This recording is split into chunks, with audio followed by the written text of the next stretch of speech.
Good evening, my fellow countrymen, Kenya, and good evening, everybody who is watching us at this particular moment. Today, I'm very glad to have one of the leaders and also a brother that we want to share about what is happening in the country, talk about governance, the political landscape, and how things are developing. Let me take this opportunity to welcome my brother to say a word of hi to our viewers.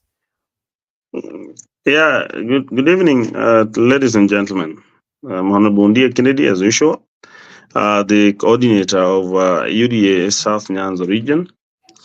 And I want to say that first, I'm very grateful again, Brother Benson, to have me again, as you have always done. Our intention has always to create awareness, open democratic space, and deal with the matters involving the running of our government or our state, Kenya. You know, Kenya is a very strategic country. Yeah, thank you so much. Also, I do appreciate you always coming onto the show and us discussing, as you say that we are discussing a matter of political and about our country.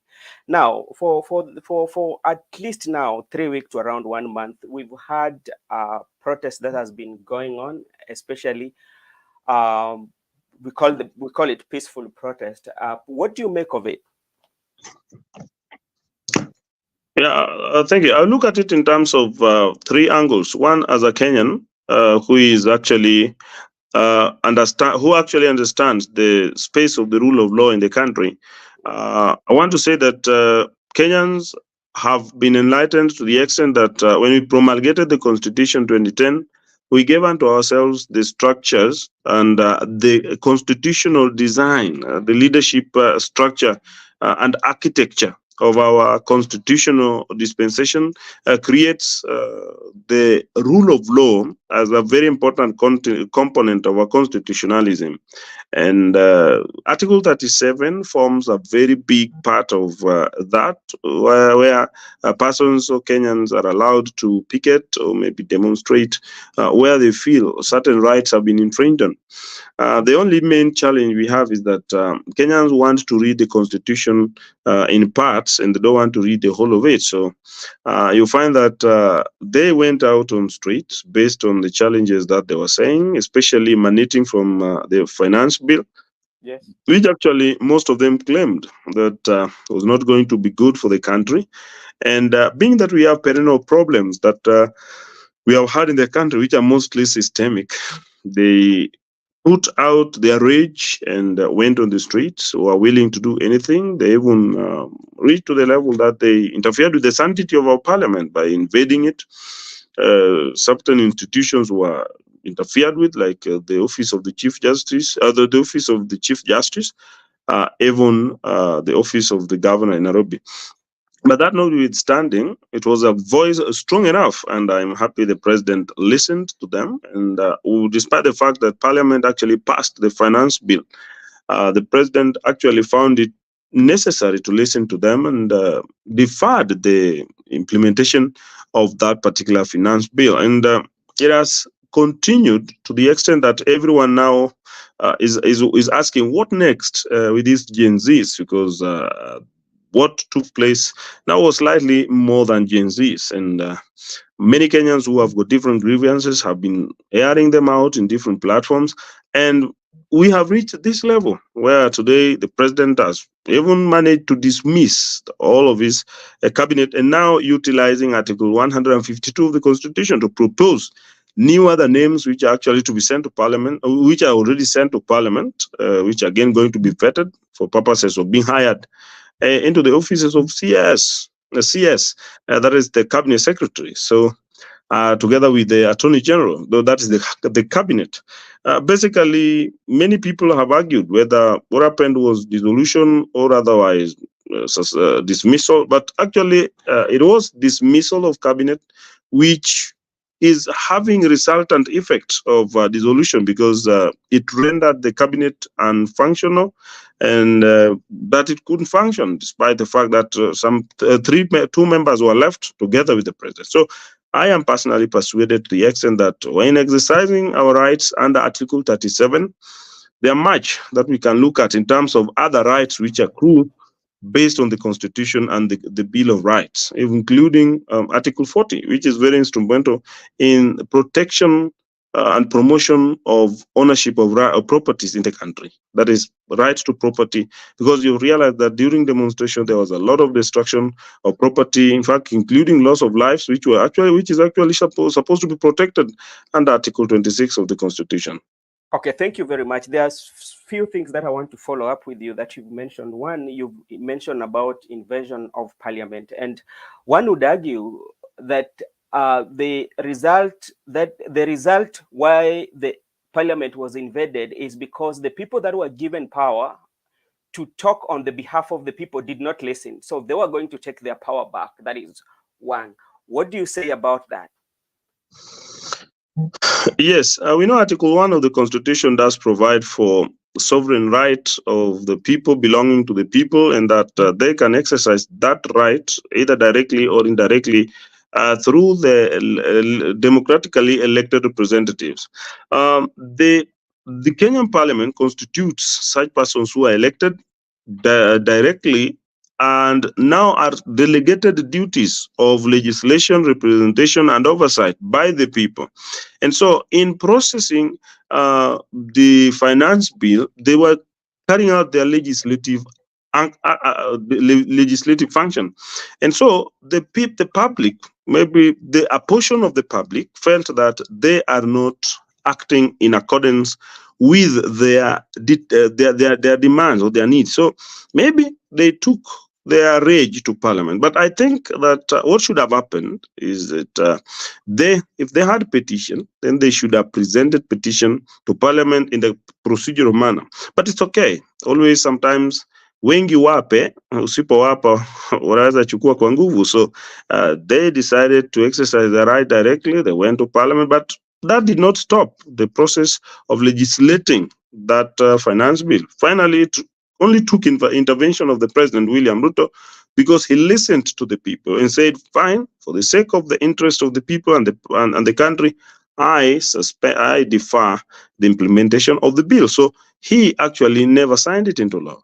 And now what followed now becomes a question of whether this was agitation to stop the finance bill, or it was merely a structured or a means by which a few individuals wanted to get in to government or to interfere with the functionality of William Ruto's government.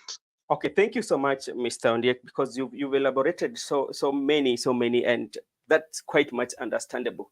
But our main question is now, because you've said very well that the president really listened to the people and he took some measures, among them being a dismissal of the MPs.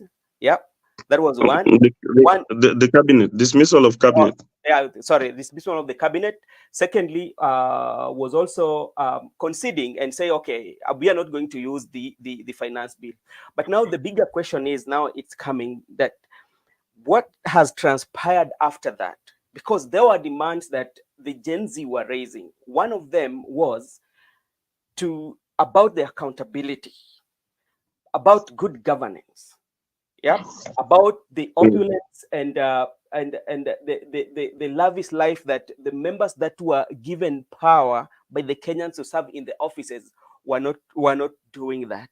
But if you look at what the president has done, among some of the things that he was called to do, he has done it the opposite way. And that's why the question begs, is the president listening, understanding actually what is going on?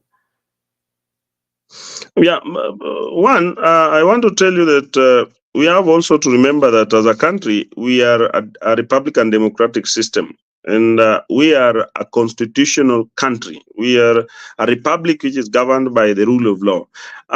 And I want to also state it here that the Constitution of Kenya that we promulgated in 2010 and gave unto ourselves has not been suspended.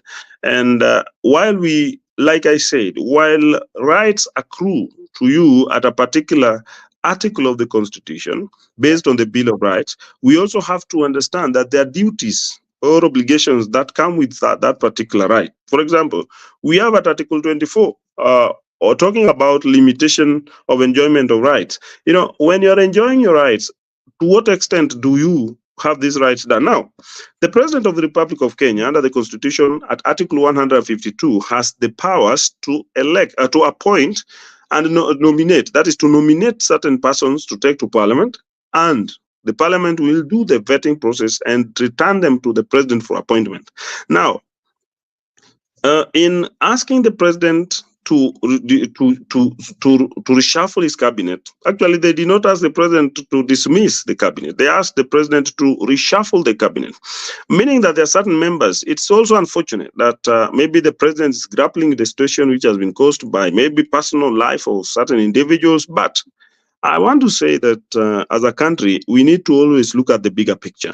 It is not about acting in looking at personal life. I want to say, if these persons that in the positions of ministers had challenges with respect of Article 6 of the Constitution of Kenya dealing with the conduct of individuals, or if they have failed according to Article 10 of the Constitution, which look at the national values and principles of governance, then there should be substantive questions raised as to particular member of the cabinet who was brought. Now, the President dismissed them, and in the process, he has decided to pick new members and also replaced and also brought back some of those people, those who are in the other cabinet.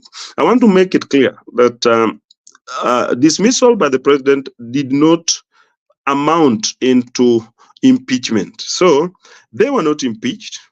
Because if they were to be impeached, there must be a procedural method of impeaching that might make them unappointable again. But these are individuals who are simply dismissed to allow the President to take time, reorganize himself, and see what is good for the country. And so, when the Gen Zs said that they are leaderless, faceless, tribeless, and nothingless, the President listened. The President said, fine, can we have a dialogue? Can we talk?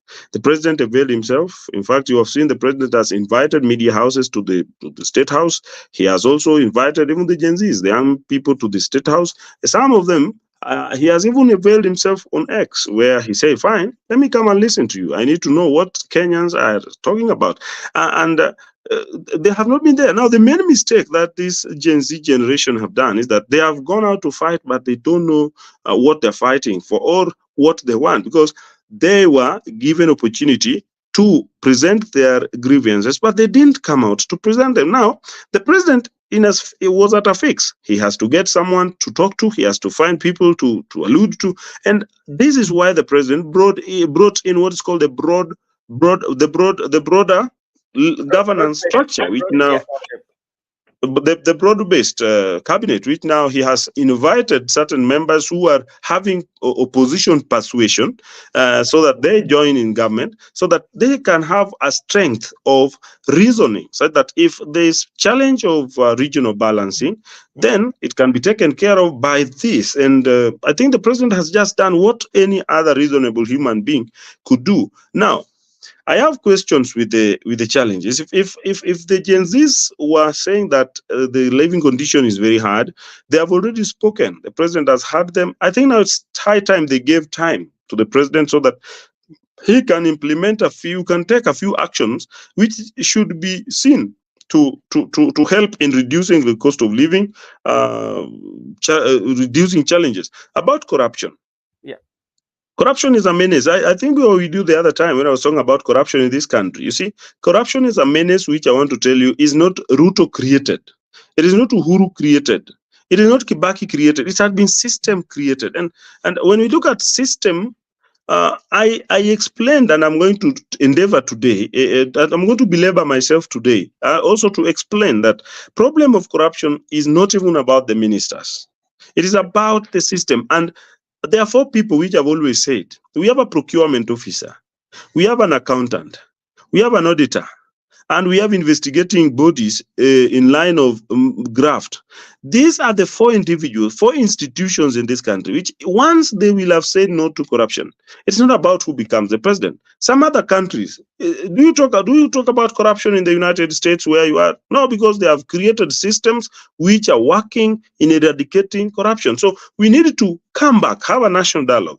Okay, we lose a lot in terms of corruption, but how do we move it? Because the president and the minister himself doesn't really, some of this corruption even happened behind the minister until when it comes out as a scandal is when the minister even wakes up and says, oh, what was going on? Like, I think like the fertilizer scandal, maybe I don't know whether the minister could have been involved, but there's a person who took part in procurement of that particular consignment and somebody who received that consignment who is actually a bookkeeper. So there's a procurement officer, then a bookkeeper or a storekeeper, and then there is also an accountant who prepared the voucher and paid for that consignment. And finally, there's an auditor who approved that that expenditure was correct. So these four people, if they can simply say no and they prove only what is correct, we cannot have corruption. We cannot have loss of public funds because there is no public fund in this country or in whichever. There's no government money which you can go and pick, like carry 20 million, like they were saying these ministers are carrying.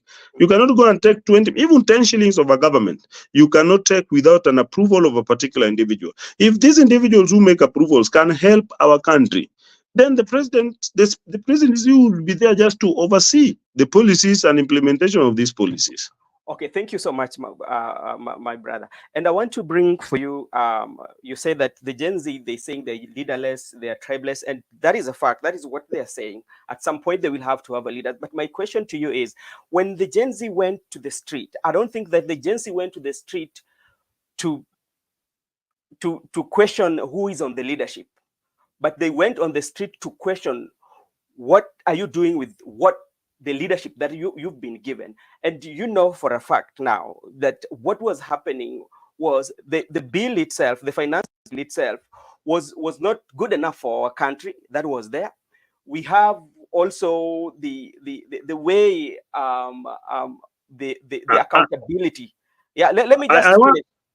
Let me just finish. Yeah. So the idea of their leaderless being mentioned is not correct, but these are people just are going to inquire, what are you doing with the leadership that you've been given? Are you serving the country? The cost of living is quite high. What are you doing as a president? What are you doing as a minister? What are you doing in any capacity that you are appointed? Because they want a system that is working. They don't mind where did corruption start from, because everybody knows that. But they say, as the person in charge, you have to take that responsibility and make sure that the corruption that you found should be dealt with. That is what they are asking. Okay, I want to say that the number one, it is themselves who say they are leaderless. So when we say they are leaderless, I believe that that is not wrong. Number two, the presidency has a duty to this country, and if they had grievances which were making sense or which they could put, in fact, let me tell you, Brother Benson, I'm not blaming the Gen Zs. I am not blaming the persons who expressed their grievances, but I have been asking myself, if they are leaderless, there's a structure which is with them. Somebody somewhere doesn't want to come out and just tell the president that we are these people and we want this one. I want to tell you that the president gave the opportunity to them at all available avenues. They didn't come up with anything because you say that what do you do? They want to find out what someone does with the opportunity they have of leadership. Yeah. One, we have to know that these leaders come as a result of election. Kenyans go to election process, and then the president is elected. And in the process, the president establishes the government, and the government is in place to implement policies. And in this time, the presidency had the policy of better plan. That is the bottom-up economic transformation agenda. The first 1 year, the first year, Kenyans put the president on the road. There were like demonstrations every day. I think the president took over last year. It is hardly 20 months. The first 5 months were wasted on demonstrations leading into NADCO report. We took over when the past president put the government on subsidies, which led to maybe artificial reduction of fuel prices. President William Ruto said, I'm not going to work with these subsidies because they are giving debt burden to the people. He said, I'm going to be creative to ensure that Kenyans are sustainable. They can run their things we can run our things without having to depend on borrowing. At the same time, the president took over when there was debt which was just due, a Eurobond which was just due. So he had to take care of it. And if we look at the other countries, so many countries have fallen into the debt trap because they did not have opportunity to deal with their debt situation. Like the president swiftly dealt with it. We took a Eurobond to take care of another Eurobond and kept us afloat. At the same time, the president has tried to ensure that these challenges like the prices of unga, the prices of fuel, the dollar stability level is put to the level where it can. We know that the presidency is elected after 5 years. And even if they were going to indict the president, they should have given him time. I know they were triggered by the fact that financial bill came in and there was perceived opulence from certain members of the ruling class. So I believe that such was just okay to let the government aware that what you are doing is not correct. If there are a few individuals among you who are performing poorly and demonstrating bad conduct in public, that was okay. But now this which is going on is now not that one. There is an intention to overthrow the government, legitimate government elected by the people, because when you say Ruto must go, what are you telling the people? You're saying the president should leave. So after the president leaves, what next? Because we have a country to govern. We have children to go to school. We have hospitals to be managed. We have everything to take care of in public facilities in terms of Article 43 of the Constitution of Kenya. What are we doing? So sorry about that. I am persuaded to the extent that the Gen Zs raised good question. Mm-hmm. They were addressed by the president, but now there was extended utilization of that revolution to create more of anarchy to allow certain negotiation. The president has opened up. Even those who said they cannot work with President William Ruto have already agreed to take up responsibilities in this government. So we need to look at our country as to be greater than our individual intentions, so that let us give time to these people who have come on board so that they can help the president, because the president is also a human being. In case there's an error on his end, I think he has considered enough. Let us now look at our country and see where we need to take it. It's not life and death. Okay, thank you. And you've said something that is very important, that the president has conceded enough. And if you look at the political life of the president, this was the first time that president was conceding. He has never lost in terms of ever he started his political career. So this was the first concession that the president was making. Now, you've talked about president has invited people to work with him to stabilize the country, or because maybe the foundation of our country was shaken. But to what benefit? I want to tell you that Kenya is a diverse country, and we have struggled and fought several challenges coming from the historical background. We have had tribalism, we have had nepotism, we have had skewed employment, we have had challenges of poverty index, depending on where you come from. And we have also had the dynasty kind of problem in this country. When William Ruto came in, he came on a platform of getting to the people. Yeah. And he has tried to get to the people in terms of creating those opportunities that can improve the lives of lower level individuals. He started with Hustler Fund. There was stiff opposition out of it.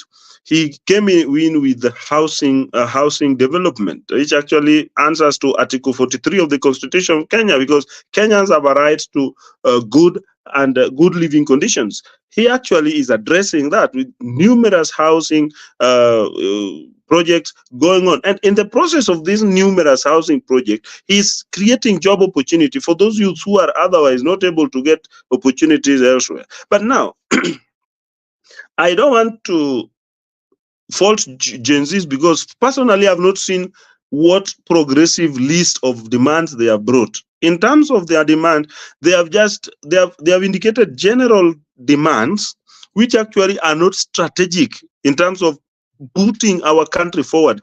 It makes everyone think that there's an individual or other group of individuals behind them who are just trying to use that opportunity to interfere, to destabilize the country. And the president has said, fine, I am a Kenyan.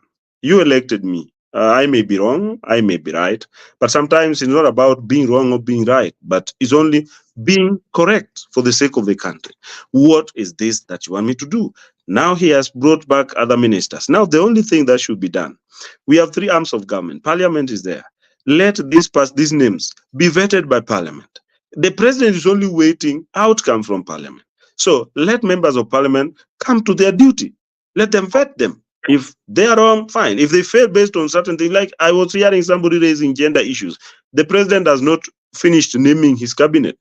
Yeah, they need just to give him time to keep naming them, because he's still also meditating, ventilating, analyzing, and deciding correctly as to how he can arrange and run the government. Because arranging and running the government is a duty that solely rests with the president.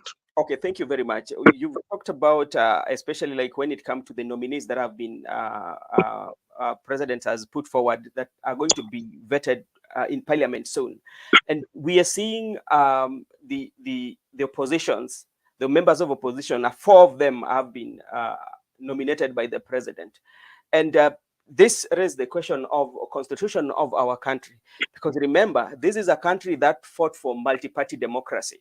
And with the 2010 constitution, when people went to the election, people voted for William Ruto as the president, and he was given the mandate to lead the Kenya in his administration of Kenya Kwanza, or under UDA. And we know very well, during when he won, the Azimio coalition became the minority in the country that should always put check on the government. But now we find now the minority are coming into the government. Is that one why they are violating the constitution? Because who is going to be the minority? Yeah, I want to say that there is no pact which has been signed by the Kenya Kwanza government or the president with any political party, meaning that William Ruto, as the president of Kenya, in nominating these four individuals, he has acted as to nominate individual Kenyans who have otherwise demonstrated maybe the ability to discharge the duties that the president wants discharged. For example, I would not want to look at John Mbadi as somebody who comes from Homa Bay, where I come from, because it's a really plus to Homa Bay County, having John Mbadi as the Minister for Finance. But the president has looked at John Mbadi, the accountant, John Mbadi, the economist, John Mbadi, who has the understanding, because whenever you watched and saw John Mbadi discussing and debating matters finance, John Mbadi has showed his ability to run financial matters, and he has been a chairman of Parker, and he has that experience that our country needs at the treasury. Now he has nominated John Mbadi not as the chairman of ODM, not as a nominated member of parliament of ODM in parliament, but as a Kenyan who has demonstrated over time that he has that expertise in economics and financial matters and is capable of driving our treasury to the next level. Come to Oparanya. Who doesn't know Oparanya's planning prowess in this country, having been always listed number one as a governor in this country? If he is nominated by the president to the cabinet, I see no fault in that. If you look at Hassan Joho, there might be challenges that have been raised in terms of who Joho is. So we can look at just what he is bringing to the cabinet. And What mistake did Murkomen do, for example, that he cannot be taken back, that he cannot be a minister? If he bought a watch which is expensive, and we have not proved that that watch was bought by public money, how do you indict him and stop him, deny him as a Kenyan the opportunity to serve? You can be suspected of anything, but if you have not been proved guilty of it, you see, I'm wearing my shirt, for example. If a journalist asks me, if you ask me how much my shirt is, yeah, it might be very expensive. So if I tell you the cost of my shirt, does it really affect my capacity to deliver as a minister? Look at somebody like Eliud Owalo, like even the cabinet which was removed. Eliud Owalo has transformed the ICT structure of our country. But what did he do that now he is outside and he can't be brought back? I can tell you generally, we cannot allow certain vendetta to go beyond their limits. You are a Kenyan. Tomorrow you can be nominated for a job opportunity. Does it make you, like for me, I saw, I'm a businessman, for example, and I do this. Sometimes, like Murkomen. Murkomen is a lawyer, astute lawyer who has stood firm in the legal practice of the country. He has earned his money. He has earned it over time. Even if, unless there's a particular corruption case which has been brought against him and he has been proved guilty or otherwise about to be proved guilty or he has been charged in court, then we can talk about that.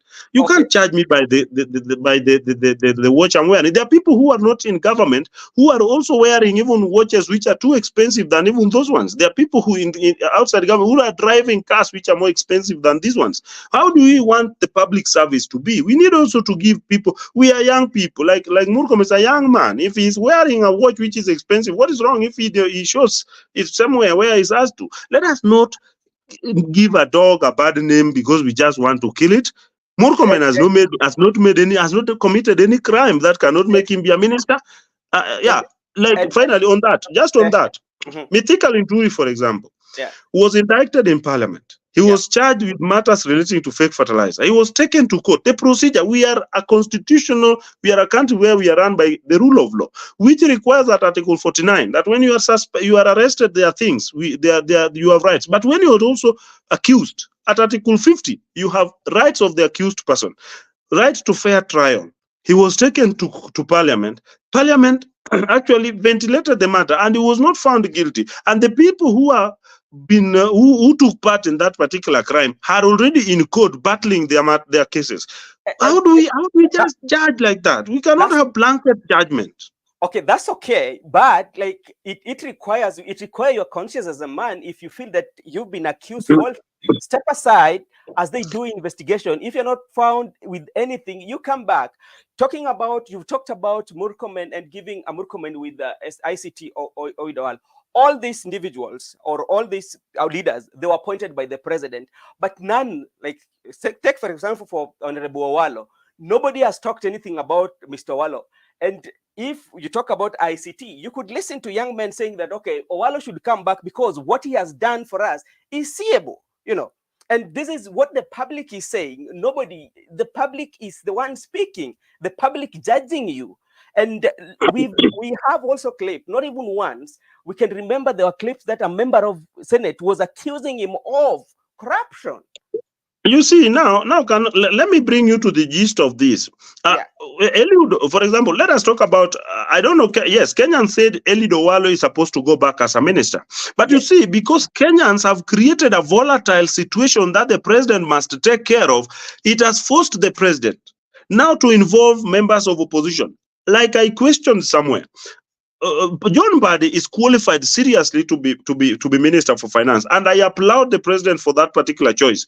But now, if you give a leeway to opposition leader to give names like it happened, we cannot force the two to decide. But I can tell you that Eliud Owalo, among other ministers, performed beyond reproach. But now, if I tell you the truth, what I've been telling you on this platform, Eliud Owalo is now suffering the problem that he started working with President William Ruto before Raila Odinga came in. So Raila Odinga has just come in to remove Owalo so that he can have Opiyo Wandayi. I can tell you that. That's the truth. So if we are going to allow our country where a certain havoc is created, some individuals negotiate their way into the government and decide how government is run. I can tell you for a fact, Eliud Owalo is a person who served in this country, and he qualified to even be brought back as a first minister. I don't know why. You don't know why. So I can tell you that the president is only juggling. William Ruto is a clever man, and as I said, he understands his job. One, to keep the country united. So he can leave out some people, bring back some people, but just for the sake of keeping the country united. And bringing in the members of opposition is not a bad move. Because he has not brought in a party. He has brought in individuals who can serve him and serve the country at particular level. And that's why I'm saying John Mbadi is qualified and perfectly qualified to be Minister for Finance. That is okay. Murkomen is also qualified to be a minister. Yeah, okay, Mr. Kennedy, we are not disputing that. Yeah, we are not disputing all that you are saying. We don't doubt the qualification of John Mbadi. We don't doubt that. We don't doubt the. But what we are doubting is, what are you doing in the position? Like, let us just be very factual and be very truthful to ourselves. Because if President William Ruto goes down, he's not going to go alone. He goes with the whole country. So country belongs to us as the way it belongs to President Ruto. It belongs to you, it belongs to everyone, it belongs to. But sometimes we need also to put things straight. This is not the first time we are seeing what we are seeing. President William Ruto, on record, this is one guy during the handshake of Uhuru Kenyatta and President Uhuru Kenyatta and Right Honorable Prime Minister. He went through hell. We saw that.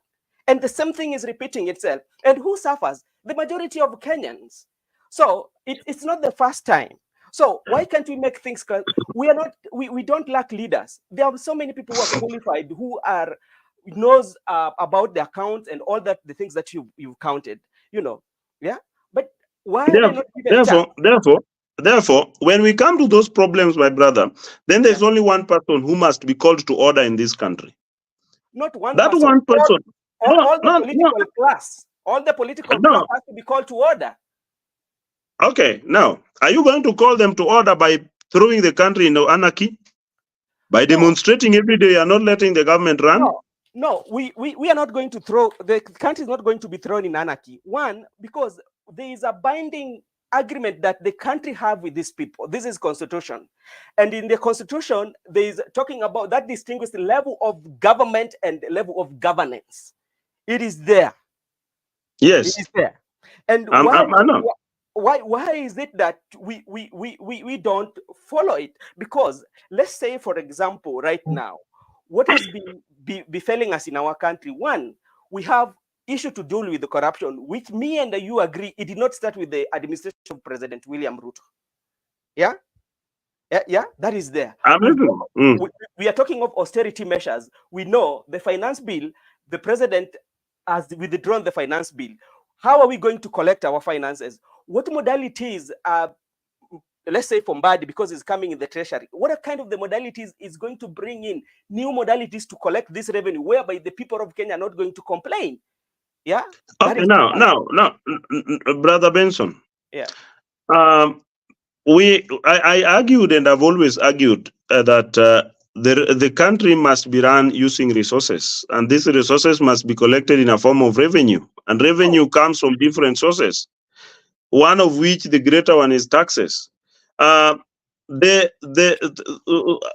you talk about like John Mbadi has always talked about how he can transform the country. You have always seen him on television, how he's saying different policy statements which can help. So it is an opportunity which now he's going to have as a Minister for Finance to let the Gen Zs know that finance bill which we rejected was bad, but this is how I'm going to raise revenue for the country. Let us first of all have him vetted and appointed.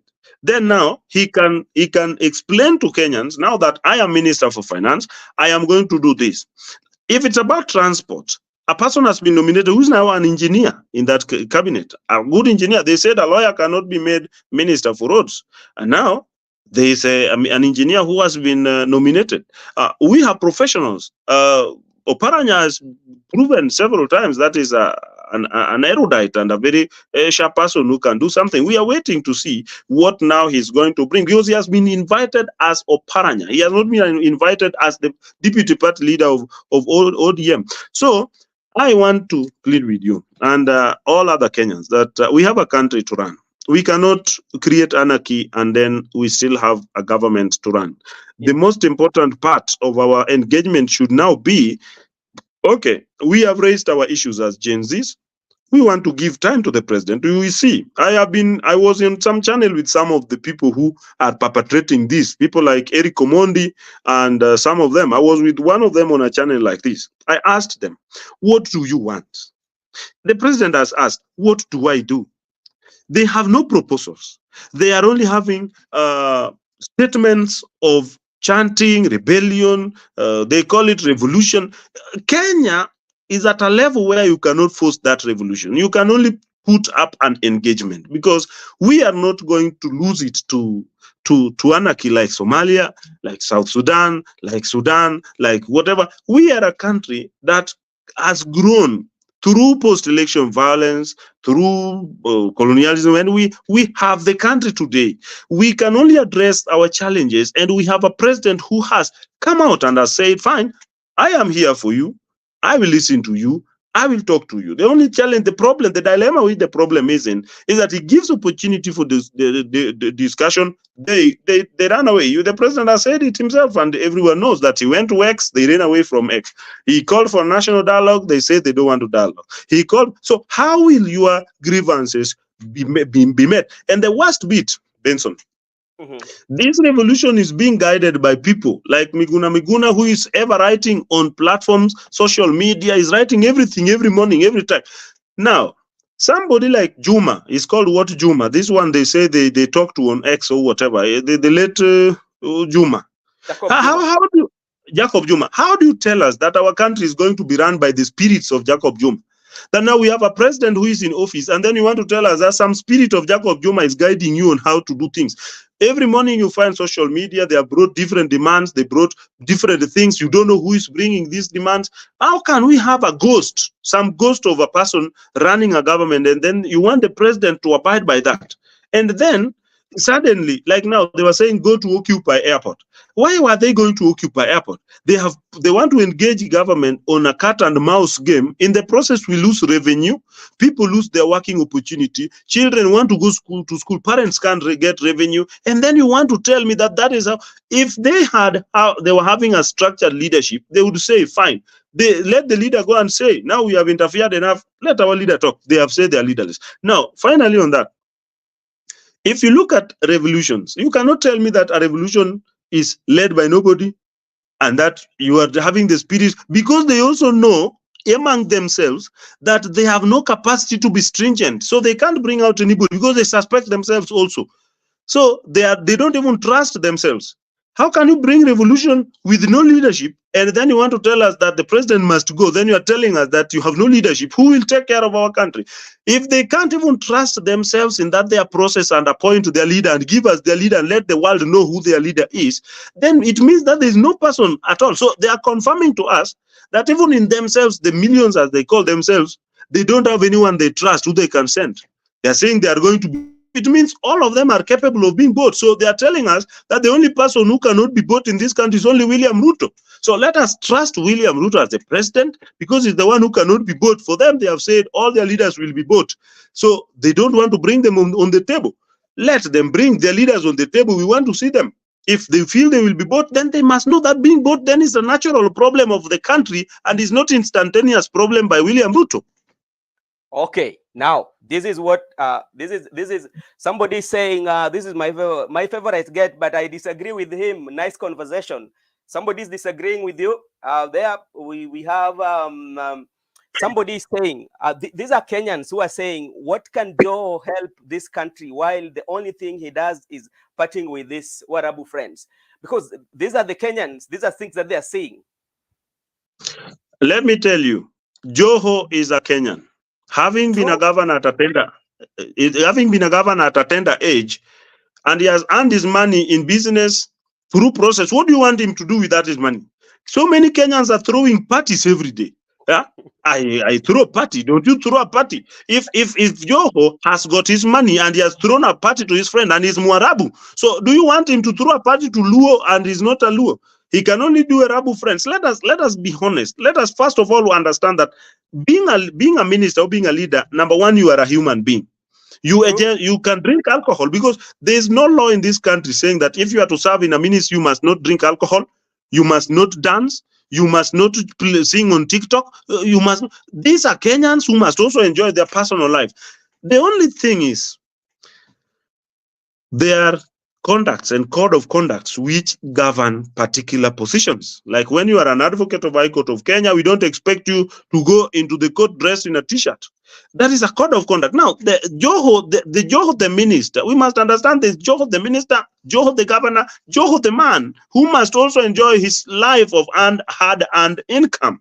He does business.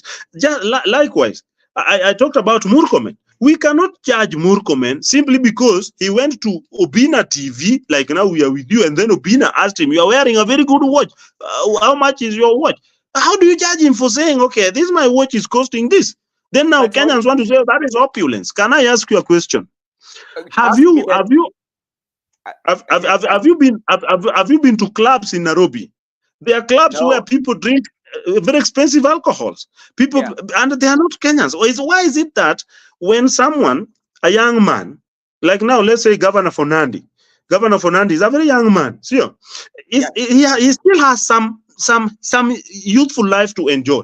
You want to tell me that in Kenya you should be a prisoner immediately you get to service? Personally, I am a businessman. I'm a young man. I get my money through my means. The other day, I just posted my car which I bought. It was like, oh, you are driving very expensive car, and they don't know where my revenues come from. I do my businesses. You see, let us appreciate hard work of individuals. If you don't have something, work towards it or find opportunity to it. It doesn't mean that when somebody has, okay, let's say Murkomen and 1 million as a minister, or 800,000 as a minister. What is wrong if you earn 800,000 and buy a watch of 150,000? What is wrong with that? But you know, Mheshimiwa, this is what is there. Is there a rule governing the limit that a public servant should dress?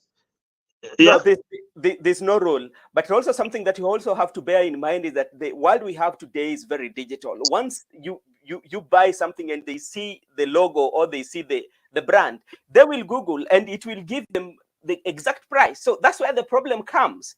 You know, when you come and cloud these brands.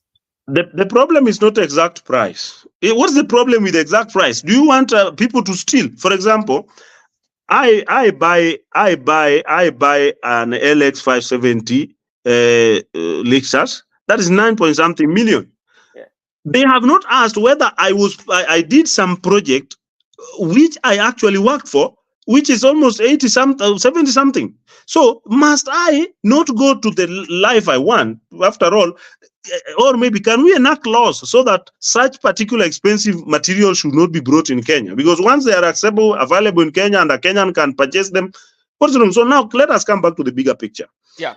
Let us not be petty. Yeah. As a country, we cannot have a petty country where if I get married to a second wife, it becomes a question. Does public life prevent me from marrying? Does public life prevent me from buying anything? Yeah. If I bought anything and it is traced that this is public fund, then now I should be charged with responsibility that I stole that money from somewhere. But you cannot see something and now our ministers are sent home simply because some uproar came out of some few members who bought some things which other people also are having. Those watches are being bought by Kenyans. Those vehicles are being bought by Kenyans. Kenyans have them. What is wrong if a Kenyan who is a minister has them? What is wrong? Okay. Kenyans are billionaires. What is wrong if a Kenyan who is a politician has billions? Politicians are also businessmen. Like now for me, Brother Benson, you know me. I'm not appointed minister. I'm not anybody. But I'm working hard somewhere. I'm doing my businesses somewhere. If I am made a minister tomorrow, does it mean that I should not drive my Lexus, which I already have, simply because I'm a minister? Somebody will Google it and know the price. But now we know you have it because you posted it and you say, okay, our brother has this now, we know. But take a scenario where you don't have anything, and within a short period of time, we are seeing you living lavish life, and this is something that is not, we cannot hide from that. We've seen, These ministers were not having nothing. No. It's not we are not correct. we are not talking We about went the through. ministers. Let us create a level ground. We are not Brother even, Benson, for the interest of the public, yeah. during the last vetting, may you play to them what was Murkomen's net worth as what he declared. You see, somebody declared net worth, which you know as a lawyer and a practicing lawyer, he must have acquired that money. Let us now look at our brother. For example, we have astute lawyers in this country who have also earned their money through the process of legal practice. We are businessmen. They made declarations like Machogu, for example, our former minister of education, is a man who has worked overtime and has accrued enough wealth for himself. Does it mean that the declarations which they made, someone declared more than 800 million? Are you telling me that he cannot afford a watch? And if he affords a watch, it becomes an issue. Why did they make questions? Why did they make noise when they declared those billions? Because they made declaration. There's public video. Oh, there are, but you see, this was a very, let us not discuss the minister, but this was a very selective case, the former minister. It was a very selective case of him. Maybe there are people who did not like him or people who are fighting him. I don't know. But let me tell you what happened. No, let us inform the people about what actually happened. Murkomen was invited to Obina's show. And this is the thing. Let us be like, you have now invited me. True. I have my class, which I've struggled to put myself at. If I tell you that this my shirt is supposed to be 5,000, someone looks at 5,000 in a shirt and he doesn't want to agree to that. Murkomen was invited on Obina's show, and Obina on a joking manner, because you know how Obina runs his show. He said, okay, your watch looks expensive. Murkomen just became that young man who is talking to another young man who could be free to open up, maybe to encourage other young men to work hard. It was taken the wrong way. We cannot live in a country where you are given opportunity and you are suspicious. Now, our ministers will not attend these talk shows because you don't know the question you are going to be asked. The following day, another minister will come and be asked, oh, my brother, oh, you got married to another wife again. Then he says, yes, I'm a Luo. I got married to another one. Then it becomes an issue. So let us first of all respect the sanctity of our institutions. Let us give respect. Let us understand that we are all young people, and anyone at any given time can access and acquire something, and does not make him so bad. Now, all ministers are suffering simply because of that. And in fact, there's a comment there for you. The issue is they came under names of Asla versus Dynasty, calling Ounye and Team Dynasties due to wealth. It is an issue of hypocrisy that the Gen Z had. So what are you saying about that? For me, I have really been looking forward to address this issue of opulence. Yeah. If you walk on the streets of Nairobi, there are heavy machines on the road. Yeah. They are not necessarily of government officials. What is wrong if some government officials also acquires this machine and put on the road? And these people who they say came in the form of hustler, then they should have rejected them at that time when they were being vetted. Not putting false accusations, because they were being vetted and they declared their wealth. Yeah. So even if maybe I'm requesting you, go and check the declarations which these ministers made. Some of them have made money. The ones who did not have money also declared the little they had. Like for me, if I'm made minister today, I will have to declare only the one I have. Now, if I will have declared my net worth, then tomorrow I am living according to the level of my net worth, which you are not part of the net worth I am in.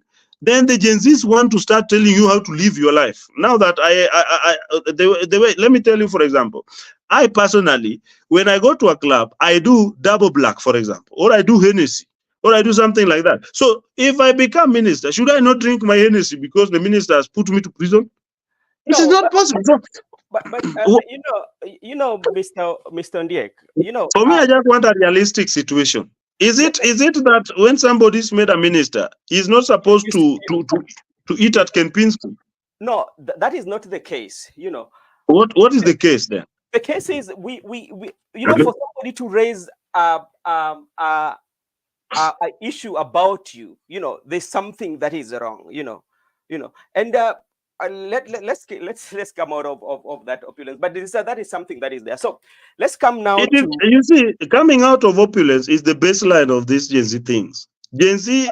No, the Gen Z are not raising about the opulence. The Gen Z are raising about the corruption. We are talking about also accountability and transparency, which is not okay, there. fine. Is what I'm asking. I'm not defending. I'm not defending the government. I'm not simply defending these people. Let's say, for instance, the president is talking about the public debt, and when they were coming into the office, the president said very well, even including the deputy president, that the treasury had nothing.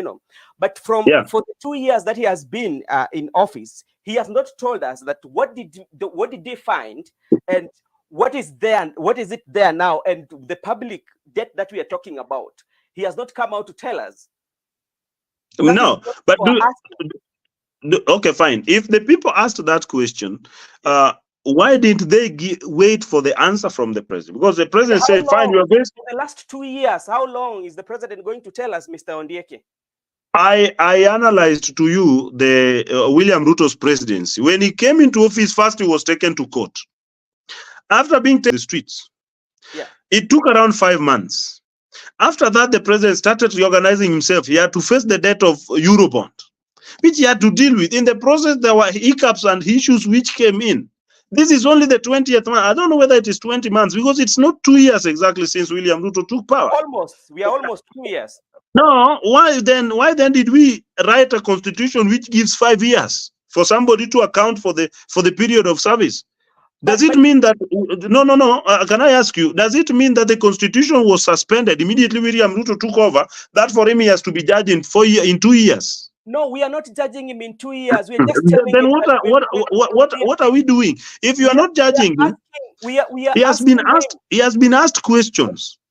He is the person who said when they came in, there was nothing on the treasury. So and there was asking if there was nothing. What is it that now is left there? What have you done? He has not left anything anywhere because he has not left so far. He's there. So what I'm saying, is this, my brother. You see, this is now why when it comes to sincerity, okay, we have only one financial year which is complete. Yeah. And this one financial year which is complete, part of it was eaten by the Supreme Court case. Another part of it was eaten by demonstration. And what was in public offers, we have just had one budget utilized. We need only to say, fine, if this budget was utilized, what is it that has been done? The president has always listed whatever he has done. And if you want me to tell you, I've been telling you here what the government is doing in different counties. Even today, the president was launching a very serious project which has been done under his leadership. So, do you want to tell me there's some projects that were launched, but they've never picked up?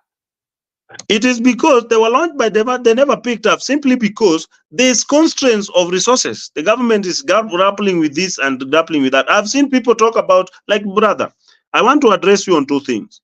Yeah. One, people were misinformed about President William Ruto's visit to the USA.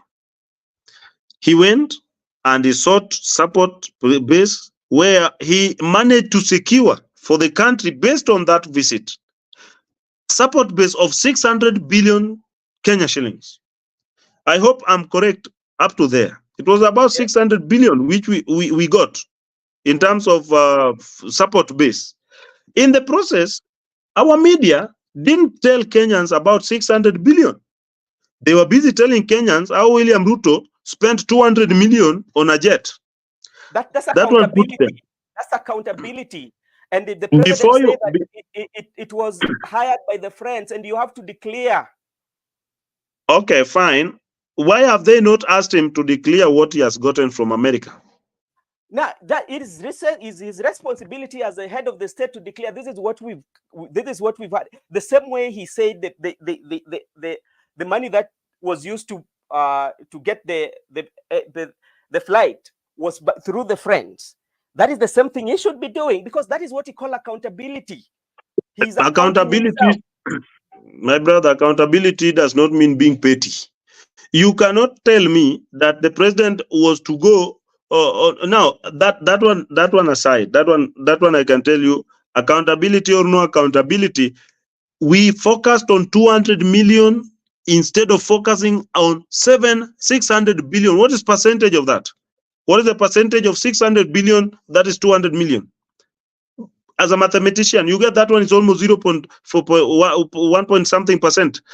When you get now to certain areas, you realize that our media have always focused on negativities. Today, President William Ruto has invited 4 members who actually are of ODM. The media is not focusing at the value Mbadi is going to add to the ministry.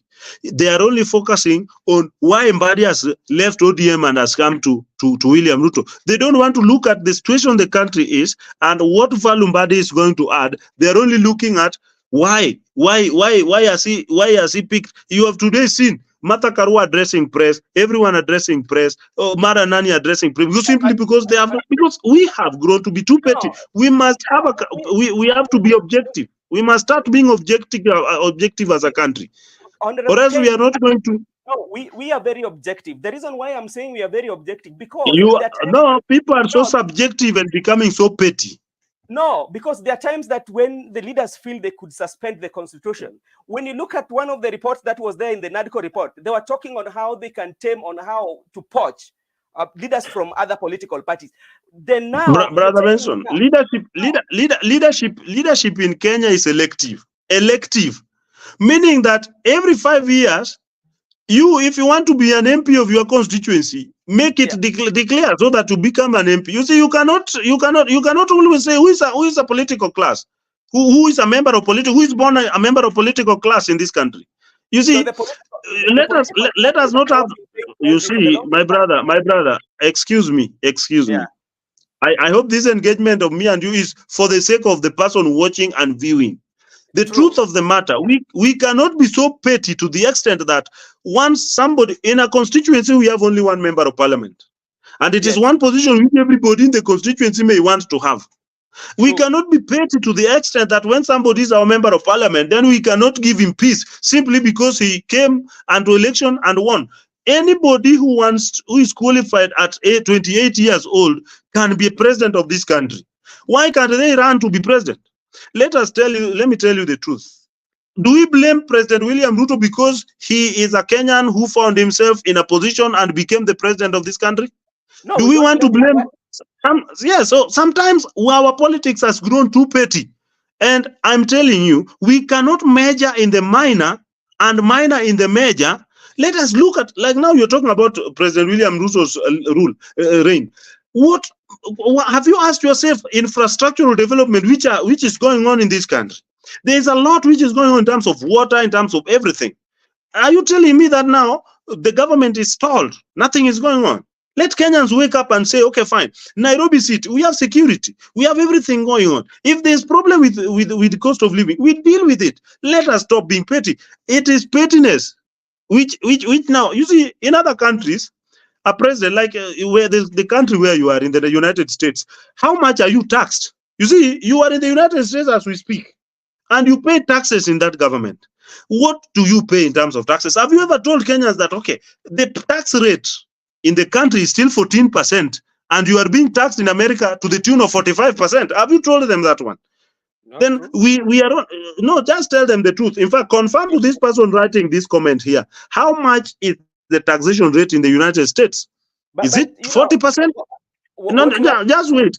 No, Mr. Kennedy, this is what usually happens.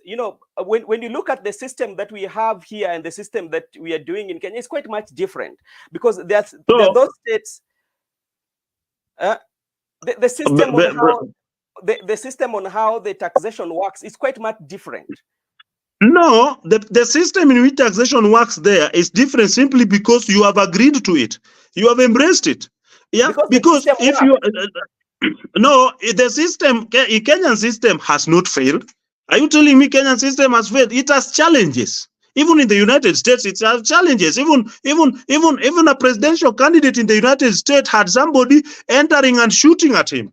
That is a failure in a system. Do you want to tell me that the system where you are is perfect? The security of a person running for presidency is put at risk. Somebody shoots at him. Is that not a failure of system? Have they gone on strike because of that? If the advanced level of America is different, so we are also struggling so that we have resources as a country so that we can reach that level. We can put things to work. But in the process, we are destroying ours because, okay, I'm humbly requesting you, could you confirm to our viewers what is the tax rate in the United States? If it is not 45%, Kenya, we are having tax rate of 14%, and the president said it. We are destroying our country because we are petty. We don't want to measure the minor. Like now, like our media, for example, our media are busy. When the media go to the streets, they are busy. They get a small group of youths, then they cover them in a video and say there's serious demonstration in a city. Yet sometimes it's a small group. Let us report correctly. Let us report responsibly. Let us protect our country. You cannot just be incited, because the media of Kenya has terribly incited the public. They misreport, they misinform. Like now, they are busy. No. Let me tell you, our media and the Human Rights Commission insisted on something called what massacre? This massacre of where? They were calling it Githurai. They call it Githurai massacre. Have you found what is the meaning of a massacre? Massacre is a serious thing. And then when you have a media reporting a massacre on a situation where, okay, 2 or 3 people could have died, which is there, but does that amount to massacre? That should be made like what has been said. Let us report responsibly. Tomorrow, you will be a member of parliament. Nani Ali, this MP for Kilifi, it's called Muhammad Ali. Muhammad Ali. Remember when Muhammad Ali was in the media? You look at what he did and how he used to speak. Today, can he speak those things? Simply because the reality in leadership is different from the drama in journalism. You see, I told Eric Omondi and the friends, you cannot put comedy too much. You want comedy to the level that you want to take comedy from the comedy theater houses, then you take comedy to the streets, and then you bring Kenyans to that comedy, and then you want that comedy to design our leadership structure. It can't work. And that's the main problem we also have in our parliament. When Kenyans decided to elect so many comedians into parliament, some of them are not adding value to that house. I'm not charging any member of parliament, but look at them. They take comedy into that house. They let us differentiate between being popular and being capable of turning that popularity into governance. The truth is, this Gen Z thing came out as a result of rage because of finance bill, which we agree. The president has addressed it. But again, it has escalated because of a few people who want following on Twitter, on Facebook, on what have you. Some people who want who want to perfect their comedy skills on the streets. And then they want to bring now, like, it's not about, there's certain progressive activism. You cannot, because Okiya Mutata went and changed himself, he became a senator, now I can go and shout there, I can drink this, then it's not that. That of Mutata was a different case and the different dispensation. People like, they cannot just bring comedy to affect the country. That's the truth. Okay, now let's come back to now what has happened. The president has nominated we have like almost like around the nominees.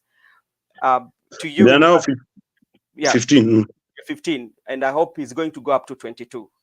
Do you feel it's going to address the issues that we are facing as a country, and our country is going to stabilize? I want to be very categorical that so far the issues which have been raised in my understanding, one is corruption. True. 2 is opulence, which is private life of a person, which cannot be legislated. You cannot legislate opulence. You cannot legislate the type of food I eat, the girlfriends I date. You cannot because even as a politician, I also can date somebody. So you cannot legislate on who I can date. You cannot legislate on the house I can sleep in, unless there's a cap.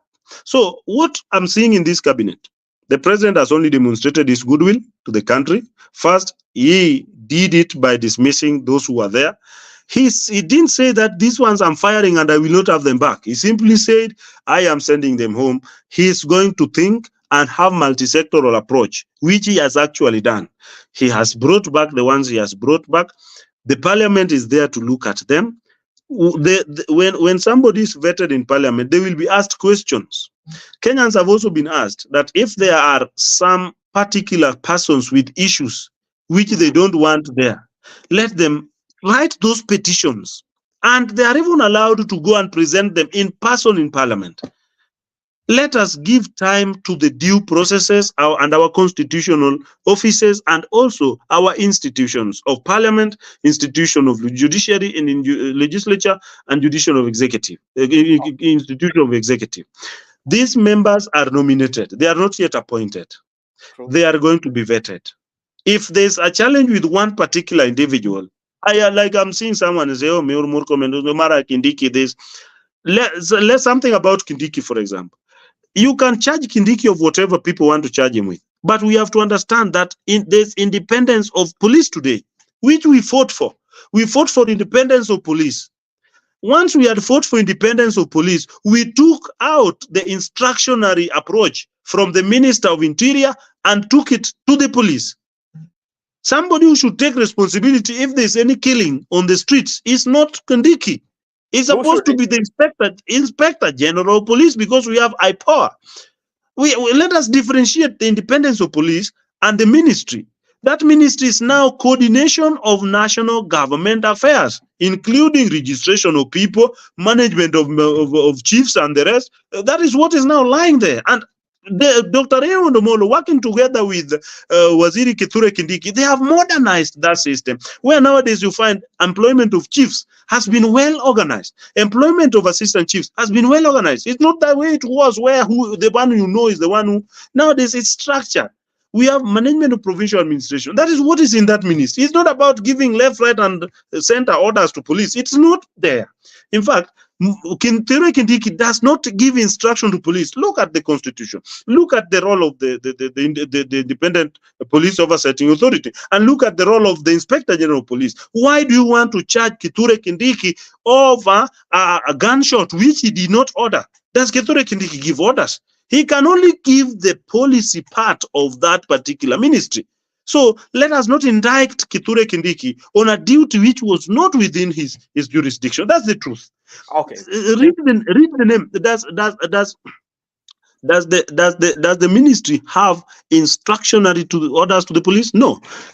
But Dr. Raymond Omolo, for example, it falls under his ministry, but that institution is an independent institution. EACC. What does EACC fall under? What does different authorities fall under? We have independence of police. Let us put the blame where it actually belongs. I have seen Kithure ambaye aliua watu kwa barabara. Kithure doesn't, as a minister for interior and coordination of national government affairs, does not instruct police. That's the truth. It doesn't replace them. So yeah, you have even seen the process. So can we just be honest for once as a country? I am a Kenyan. I'm a Kenyan who you are a Kenyan, and I am a Kenyan who may one day have a national responsibility. You may have a national responsibility. Not we may. We are having our national responsibility, because as earlier we started, we said if Kenya goes down, we are not saying it's only the president who is going to go down. All of us are going down, because it is Kenya is our business, you know. It's not only for the president, you know. So somebody's telling you, tell him to address MP Waluke case in relation to fight against corruption. Thank you for raising that. Yeah. Thank you for raising that. And let me educate him as a lawyer. Yeah. Waluke was charged with crime. And if he was charged with the crime of corruption, there are two aspects of crime which must be proved by any investigating authority for that prosecution to be sustained. One, there must be proof of a guilty action. The prosecution had a duty to prove that Waluke, in his action, did act in a manner that actually broke the law in committing crime of corruption. Actus reus, that is action that is guilty. The prosecution has that duty, and EACC had the duty to investigate, report to the ODPP, and charge him. He was actually charged. Now, the next thing to be proved is mens rea. Mens rea. In the guilty mind, if prosecution has failed to prove beyond any reasonable doubt, because this is crime, if they fail to prove beyond any reasonable doubt that Honorable Luke, in acting in a manner that they suspected him of corruption, actually acted so and was corrupt, and there's a mind that is guilty to that extent, then he would have been jailed. But now, how do you force? Do you want people to be jailed? Even yourself, tomorrow you will be a minister. A crime will be committed in your ministry by people who are criminal, because when a crime comes in, when it's proved, that person becomes a criminal. If a criminal is in the ministry where you work and he has been charged, do you also get charged with him? I gave you an example of Mythical Inturi. Do you want Mythical Inturi to be, let me tell you, do you want Mythical Inturi to be charged and be sent to jail when he did not take part? I talked about it during Kawira Mwangaza's case. I told them, this is a governor. If some persons have perpetrated crime, those persons will be arrested. If governor took part, will be arrested. That's what I'm even saying in our governance. When somebody charge governor of corruption, charge anybody of corruption, prove it beyond any reasonable doubt. We cannot have our leaders charged on court of public opinion. Court of public opinion does not jail anybody. True, but my friend, also you also have to understand there are some cases whereby we've seen the same people, the same in other countries. People are holding those portfolios. When something happened, especially for, let's say, like Minister for Transport, if there's a major accident that has maybe a greasy accident that has occurred, maybe between train or something, the minister just decided to resign and say that I don't think I can serve this ministry because I've failed. I have just asked you, Brother Benson. Yeah, I've just asked you a question here which you have refused to answer. That if America, where you work, charges people taxes of 45%, why then are we not charging people taxes of 45% in Kenya? Don't let us not bring. Let us not put comparison. No, don't put. Let us not put comparison when it fits you, and when it fits another person, then it's not allowed. If you want, like that is in America, for example, or other countries, the level of development matters now. Just like you said, the level of development matters on taxation. When you say we cannot compare taxation in Kenya with those other countries we will talk about, because it is taxation and the revenue which can give that particular structure. Our structure from democracy, you don't say. The other day we are just 60 years of independence. We are yet to develop many things as we go. You can't insist to compare us to countries which are 100 years old. That is why you refuse that I don't compare American taxation with Kenya. So don't compare level of integrity there, because you cannot compare them. So like now, for example, are you telling me that like somebody was saying, oh, if there's blackout in JKA, Murkomen should resign? I ask you, does a minister turn on or turn off generators at JKA? There's someone who turns on. There's somebody who turns off. Huh? Yeah, but it is within his powers to oversee. Okay, we are with you on this studio, sure. Yeah. It is within your powers to oversee what I'm saying. But why is it that you make a claimant, you make a disclaimer that you will make it at the end of this discussion that any opinions given here by Honorable Kennedy Ndiek remain his opinion, while you are the one who is managing this studio? It means that there are certain things which are not within your powers as well. Let me tell you, like the JKA issue, the minister does not turn on generator, and what the minister did, there is a managing director who is in charge of that. When Murkomen fired the managing director, Kenyans were on his neck. I can tell you, we cannot compare every time. If you want comparison, the president compared countries when he said, within this region, we are the ones who are having 14% tax percentile. He said he want to increase it to 22 at least, so that we can be at par with those countries we want to compare us with. When finance bill was brought in, the 2.5% tax on motor vehicle was to make us comparable to other countries like Singapore. Singapore, I have been giving example that Singapore, for you, can you Google where you are? In Singapore, for you to own a car, there is some particular certificate of entitlement which you must get. That certificate of entitlement is 106 US dollars, Singapore's dollars. And that is a lot of money in Kenya, almost millions. So if in Kenya, if you want to own a car and you are told that annually you are going to pay 2.5%, Kenyans will, we are being overtaxed.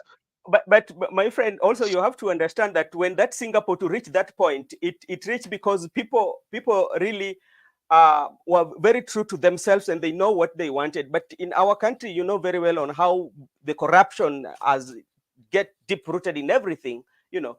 So how now today I came to the studio so that you help me report to the president. Yeah.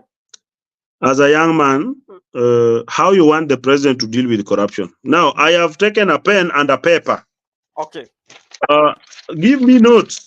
Or let our listeners now give me notes, because sometimes we are also talking from this angle. Okay. Maybe we are just dunderheads. We just don't know what to do.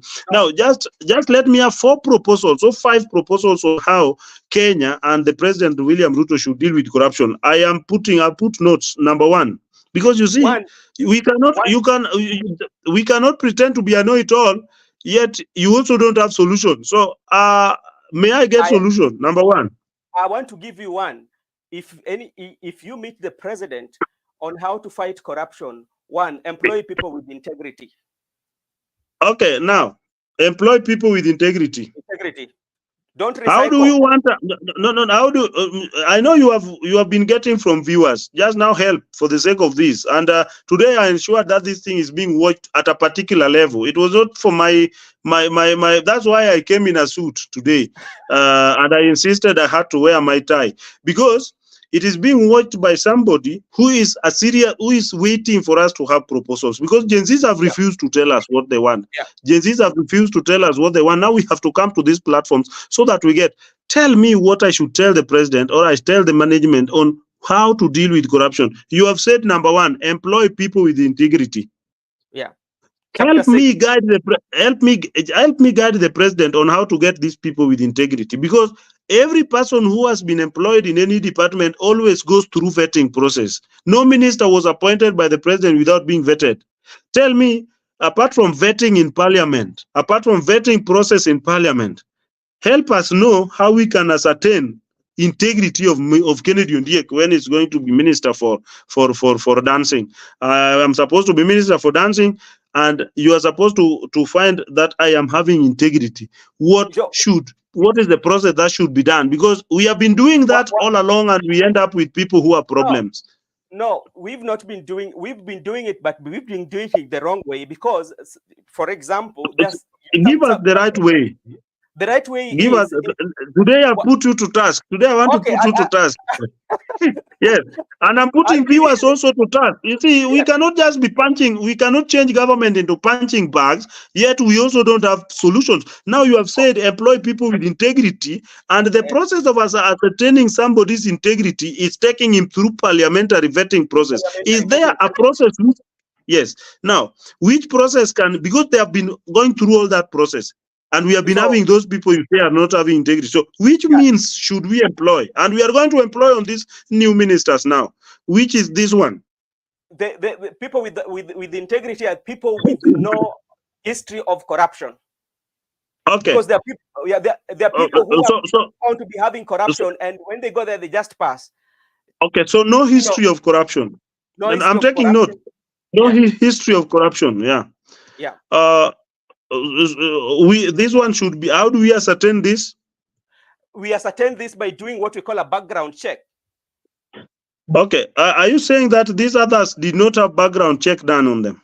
the background check was done, but some of them were just passed overseas.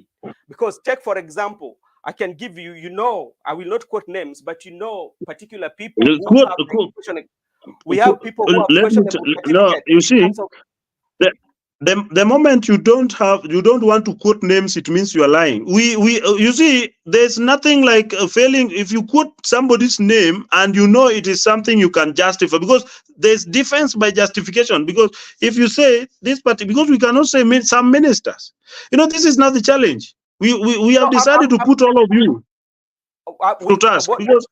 What I'm saying, in terms of even the educational papers, we've seen some people do not have good educational papers. How the education journey is questionable. Now the Gen Zs are looking at us now. We are having ministers who have been brought by president so that they go vetted.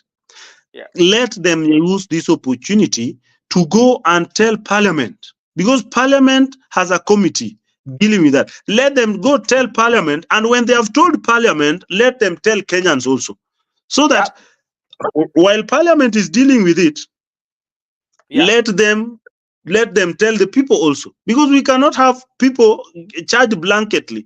There's no day you will go to court and have 7 people charged, and then the court says these 7 people have been charged. No, it is Benson Fulani, Kennedy Fulani, Fulani, and somebody who's not in court is others who are not in court, and those others who are in court, not court, in court, will be brought. So let us say, for example, if this person is this, so that we can be honest.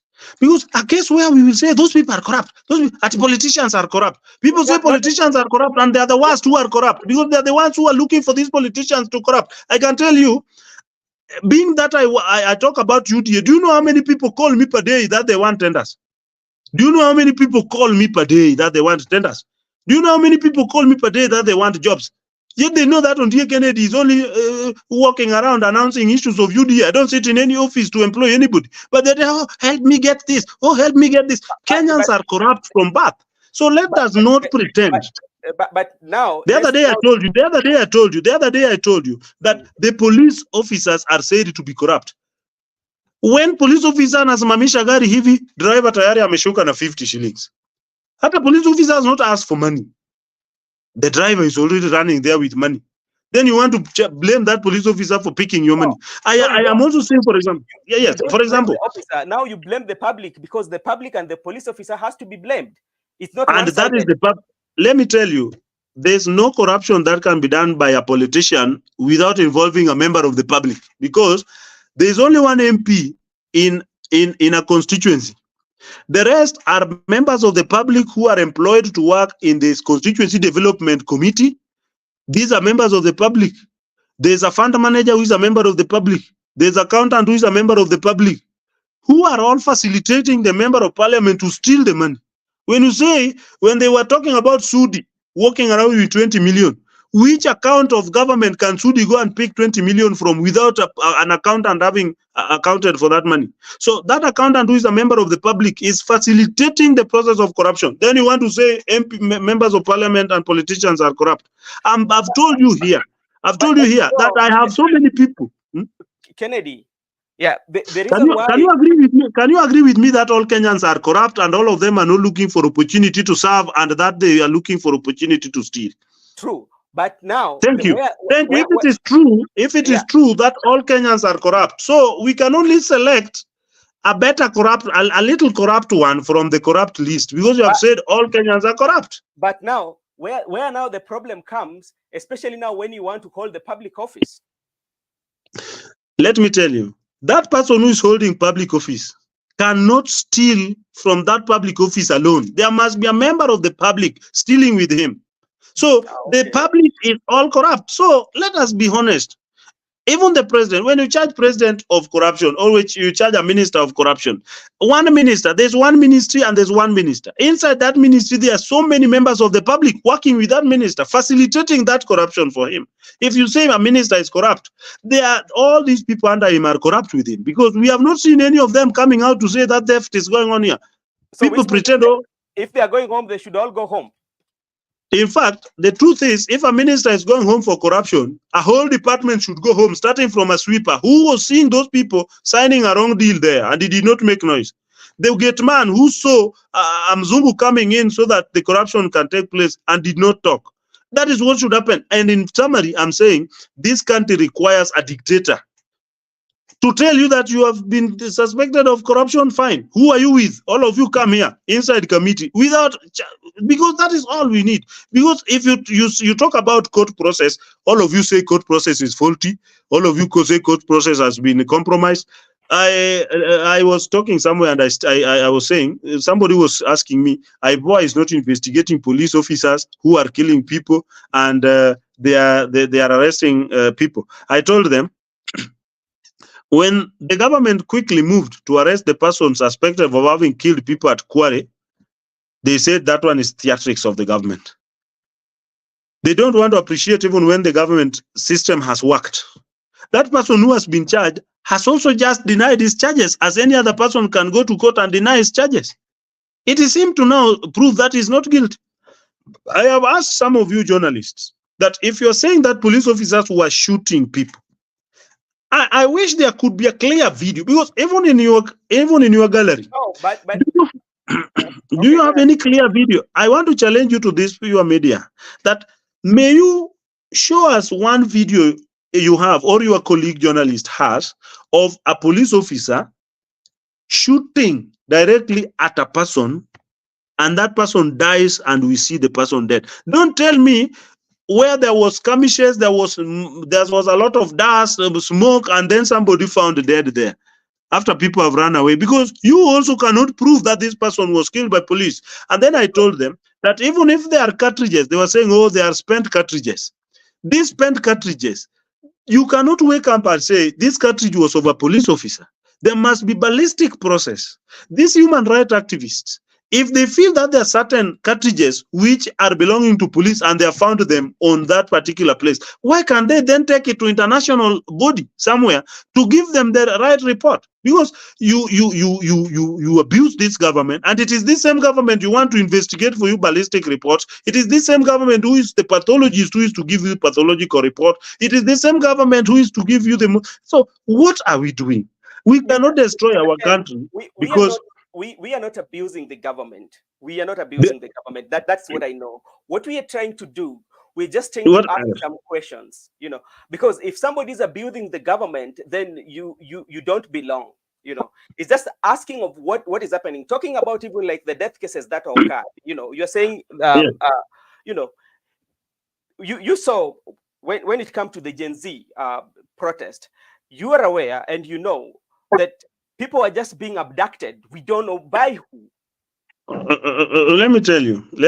When the former MP Fernandi was arrested, we saw him arrested, and he was said to have been abducted, and he found himself in a police station.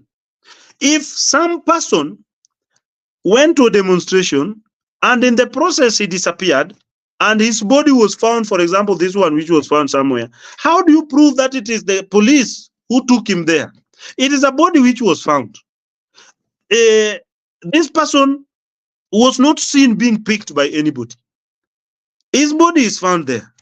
If there's a vehicle which picked somebody, and this same somebody who was picked by a vehicle which we can prove is a government or a particular vehicle, and he has been found in somewhere dumped, then we can say, fine, we can link this to this. Now, this is a person who you don't know at the point at which he disappeared. This person went to demonstration. He might have gone to demonstration, something else happens. And then you say, if his body was found somewhere, you conclude that the government has killed him and thrown him there. Why? People who are always killed daily, people die, people are usually killed. Is it the government killing them? Murder cases which are in court, all of them are done by the government. No, we are not talking about the murder case. We are talking what happened during the protest. That is, there's some members of the public that have given their documentary saying what they went through. Let me tell you, that is what he's saying that he went through. And if he went through that, there's a process of proving and or ascertaining what he went through. Are you telling me that if I say today that I've gone and stolen from a bank, I will just be arrested and be imprisoned? You've There must stolen. be proof. No, I'm You've saying, let me stolen. say, I'm saying, if I wake up today and say I have stolen 40 million from a bank, do you think the police will just arrest me and imprison me for that? There must be No, proof. You but, must. this, my friend, this is what we are saying, Mister. No, Because no. You see. No, no, Benson. Let us be honest. If yeah, somebody comes up and says, "I was abducted, I yeah. was taken to a dark room, this thing happened to me," that is his story. So it is his duty to go and make statements to police because the only authority investigating, because Kenya we still don't have valid private prosecutors, he has to go and say that to police. Then the police now can proceed and investigate whether what he's saying is true, so that we can find who abducted him, where was he abducted from, how was he abducted, and does the action amount to abduction? Now So we are we, let me answer me. Okay, I know what you're saying. Just let me answer me on what I happened want to to the journalist. What give you what another example. happened to the journalist? There's a video I watched. Yeah. There's a video I watched of a boy who was wearing white shirts, white clothes, and it was played that there was skirmishes, was tear gas, there was everything, and when people ran away, his body was found there lying lifeless. Did you watch that? No. Okay, that is one of them. Now, let me tell you, even if you want to charge the government for not investigating that, they have also played that video and said there was smoke coming out of canister. This person died. There were gunshots. Yes. How sure are you that every moment a gunshot rings, it is only police gunshot? That is one question. Second question, are you sure that if this person was inside that crowd and is found dead, it's strictly police? I'm not refusing, but I'm saying let the police be given time. It requires police to synchronize and synthesize that video, find it zoomed properly, ballistic reports gotten, and the right action taken. You cannot wake up tomorrow, find somebody dead, and you force the government to arrest. And when government also does that in waking up and arresting, you say they are doing theatrics. So what is it that you want the government to do? Mr. Nick, I don't think there we will agree with you. There, I don't think we will agree. Because, because We it are, is the truth. no, that's not the truth, Mr. Ndiek. We know The that truth. Okay. the Do you know? people, Do you know? You are saying we know, and are you telling me that you know a police officer who killed somebody and you have not reported it? how can you report and they don't take action? So, is there any report you have made and no action taken? There are people who Or have made is there? report. Remember, I can just give you a typical example, Mr. Ndiek. Just talk about a journalist who was taken at the police station, a journalist, a renowned journalist that everybody knows. Then Well, they say an identity. no, let me tell you. Look at Francis Waiganjo. You see, it is. Look at, put that Francis Waiganjo, Yeah, and put Kimotho Waiganjo. Ni Kimotho Waiganjo. No, not Nani. It was Waiganjo. They were no. Guido. Masharia. Yeah, Masharia, and they were linking to the Guido. Yes. They don't match. Let me tell you. Compare the police presented the two faces, one.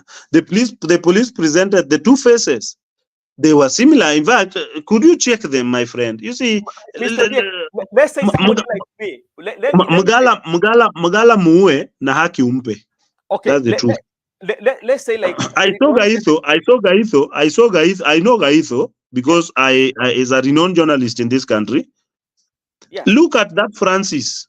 The Francis is called Gaitho. The difference was only baptismal name. The other Gaitho is the same. No, age-wise. No, let me tell you, the problem of our identification pictures in this country is that they don't show age. Identify our ID card, you will find an image which, if you put to that person, even yourself, you can be mesmerized that is this really the person I'm looking for? Because our photos on our ID cards Just be honest. The photo we can now go to investigate that so that we get the photos of that Gaitho Mwingine on ID card and this Gaitho Mwingine on ID card. You may realize that they are similar because those people are almost similar. The Gaitho Francis and the Gaitho, the journalists, are almost similar. I'm not lying, Buana. That's the truth. Okay, do you have their pictures? Because now as a journalist, you should have the pictures. The Francis Gaitho and the Gaitho, the journalist, they are almost similar. They might differ in age, but ID pictures are almost similar. I'm not defending the government here. I'm only being honest. Okay, thank you very much. So let's leave it at that, and maybe now go check about now what is going to happening. We know that now the way we the new government from ODM, the members that have been, and do you feel the government is going to achieve what he wants to achieve?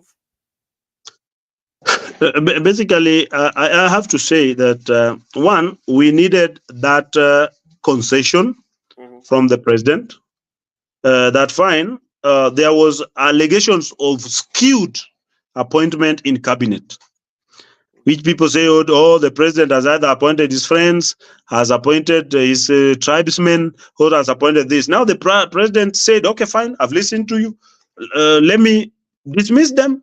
At least he has brought a few people who are there, and he has brought many new faces. We have to first of all agree those people who are in that list are all professionals. I don't know the meaning of professional, but if the professional meaning has not changed, then those people are professionals. Number two, if there are some who have got audit issues or those who have got integrity issues, the public have got a right, and now there's open door for them to go and take those to parliament. And even if you go to parliament, it's not just mere allegation coming out of pettiness.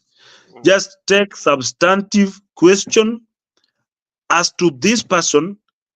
And if somebody was accused, like you're talking about academic papers, sometimes people doubted Joho's academic papers. And I know that's the person you are referring to. No, I was not referring to him. No, but he's in the list, and there are people who have been questioned in that manner. So we are waiting for him in parliament. He will present his papers because he has been nominated, unless he declines the nomination. So there's NEC to verify whether he did standard 8. There's NEC to verify whether he did Form 4. There's university where he went to, which we'll have to verify whether he graduated there. And that is all about academic papers, because academic papers can only be generated from NEC or from institutions. So we are waiting for those institutions to say no. Number two, if there are cases with DCI which have been presented to ODPP and have been taken to court, and that person has been charged and proved guilty and sentenced, that person cannot be a minister. So we are waiting. You cannot say because somebody was charged somewhere and he was not sentenced, now he should not be a minister, because principle of innocence unless proved guilty. You are innocent unless proved guilty by impartial court of law with jurisdiction, not just impartial court of law, with jurisdiction. So let us wait these persons to be taken there. Like, I have no doubt with John Badi, he has all credentials.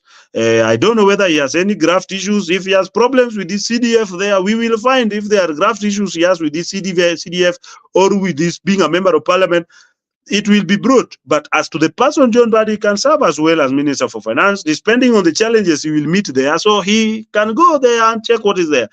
Murkomen is an astute lawyer in this country who has served this country as private lawyer, practicing lawyer, and has been a lawyer to many of these people. He is a professional.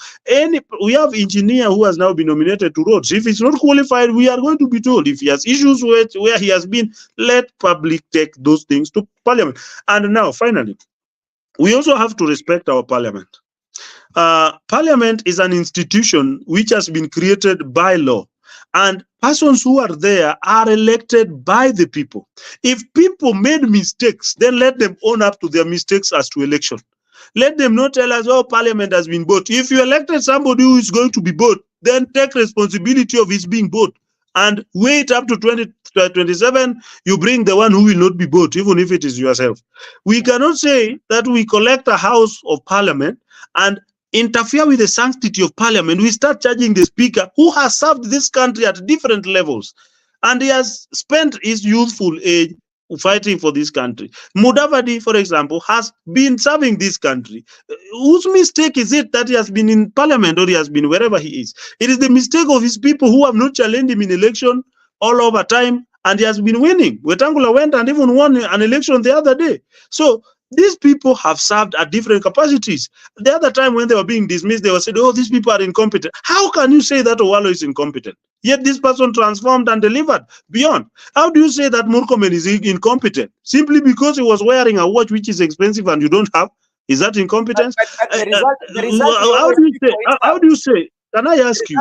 How can somebody say? How can somebody say that Njuguna Ndungu is incompetent to run our treasury, yet he has run our central bank for as long as the period he was at central bank, and there were no questions on as to his competence. So you can say that why is it that now he's being questioned, but when he was running central bank, he was not being questioned? Nobody has questioned Njuguna Ndungu. Njuguna Ndungu has only been questioned for bringing finance bill to parliament. That's all. Yeah. Is bringing a finance bill, which, let me tell you, bringing a finance bill which was a proposal does not make him guilty of incompetence. Does that make him guilty of incompetence? How do you want to say William Ruto is incompetent to run this country when this person has been minister, this person has been member of parliament, this person has been a deputy party leader, has been a party leader, has won against those people they think are better placed to become president of this country? Sometimes some people who lost election want to tell us who should lead the country, yet they have failed severally to win election.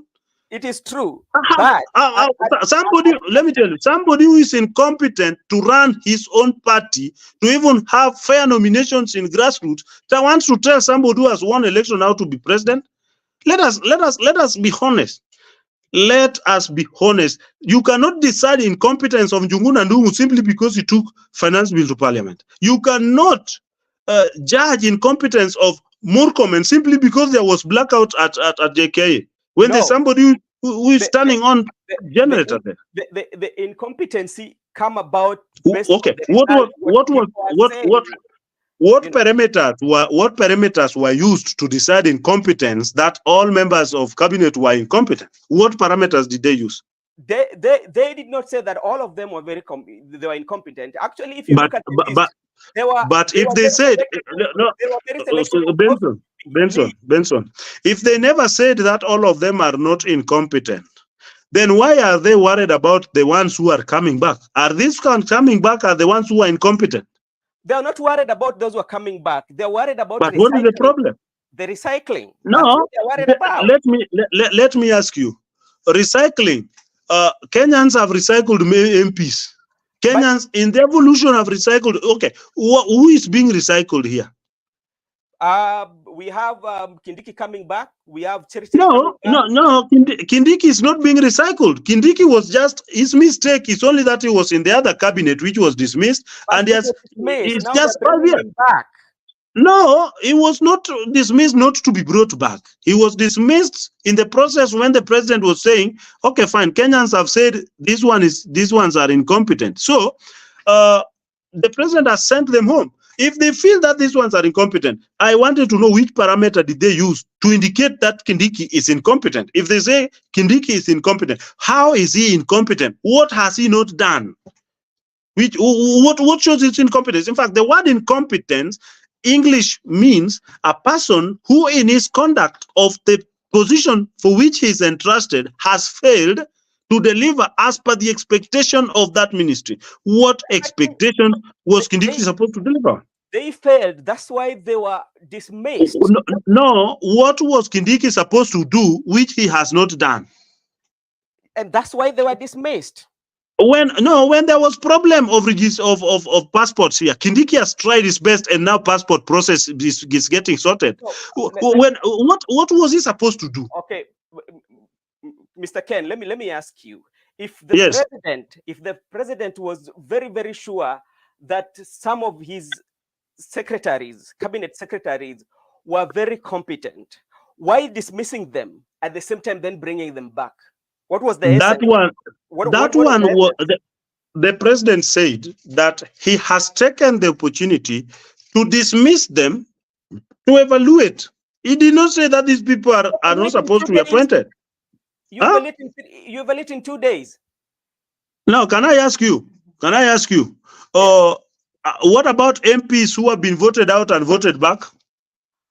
Are they not public servants? No, you see what I've mentioned. This is now what I call pettiness, because as long as you and the people cannot tell us what constitutes to Kindiki's incompetence, what constitutes to Murkomen's incompetence, what constitutes to Duale's incompetence, because somebody says, oh, Duale must go because he brought military from the barracks. Duale saw problem in the country, and he has the people who can control that problem. Is it his mistake to bring solution to the problem which was facing Kenyans? What else do you charge him with, apart from the fact that he was proactive in protecting the country? Somebody has gone and broken into parliament. That is similar to a coup d'etat. What did you expect the minister for security to do, for minister for defense to do? Because we did not know whether they were thugs or whether they were mercenaries from other countries to come and interfere with our country. Because the walls of parliament are too strong to be broken by normal people. So the military are to be invoked. What is wrong with that? If I find another charge against Duale, which will to corroborate this one, then I will agree. If Murkomen, the only mistake Murkomen has in this country is that he showed off his watch, which he bought using his money. That's the only thing. Does that make him incompetent?